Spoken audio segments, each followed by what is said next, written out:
एक बार की बात है, राजा बलि समय बिताने के लिए एकांत स्थान पर गधे के रूप में छिपे हुए थे। देवराज इंद्र उनसे मिलने के लिए उन्हें ढूंढ रहे थे। एक दिन इंद्र ने उन्हें खोज निकाला और उनके छिपने का कारण जानकर उन्हें काल का महत्व बताया। साथ ही उन्हें तत्वज्ञान का बोध कराया। तभी राजा बलि के शरीर से एक दिव्य रूपात्मा स्त्री निकली। उसे देखकर इंद्र ने पूछा, दैत्यराज, ये स्त्री कौन है? देवी, मानुषी अथवा आसुरी शक्ति में से कौन सी शक्ति है? राजा बलि बोले, देवराज, ये देवी तीनों शक्तियों में से कोई नहीं है, आप स्वयं पूछ लें। इंद्र के पूछने पर वे शक्ति बोली, देवेंद्र, मुझे न तो दैत्यराज बलि जानते हैं और न ही तुम या कोई अन्य देवगण। पृथ्वी लोक पर लोग मुझे अनेक नामों से पुकारते हैं, जैसे श्री, लक्ष्मी आदि।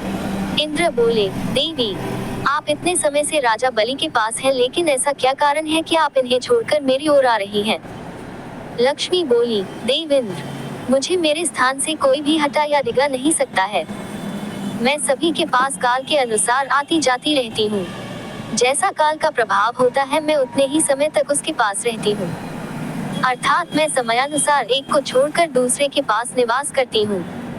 इंद्र बोले, देवी, आप असुरों के यहाँ निवास क्यों नहीं करती?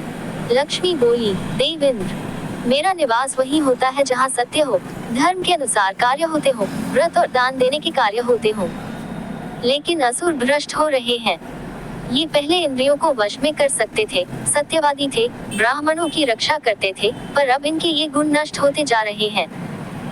ये तप उपवास नहीं करते, यज्ञ, हवन, दान आदि से इनका कोई संबंध शेष नहीं है।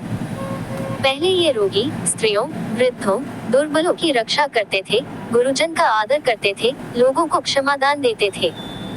लेकिन अब अहंकार, मोह, लोभ, क्रोध, आलस्य, अविवेक, काम आदि ने इनके शरीर में जगह बना ली है। ये लोग पशु तो पाल लेते हैं, लेकिन उन्हें चारा नहीं खिलाते, उनका पूरा दूध निकाल लेते हैं और पशुओं के बच्चे भूख से चित्कारते हुए मर जाते हैं। ये अपने बच्चों का लालन पालन करना भूलते जा रहे हैं। इनमें आपसी भाईचारा समाप्त हो गया है। लूट, खसोट, हत्या, व्यभिचार, कलह, स्त्रियों की पतिव्रता नष्ट करना ही इनका धर्म हो गया है। सूर्योदय के बाद तक सोने के कारण स्नान ध्यान से ये विमुख होते जा रहे हैं। इसलिए मेरा मन इनसे उचट गया। देवताओं का मन अब धर्म में आसक्त हो रहा है, इसलिए अब मैं इन्हें छोड़कर देवताओं के पास निवास करूंगी।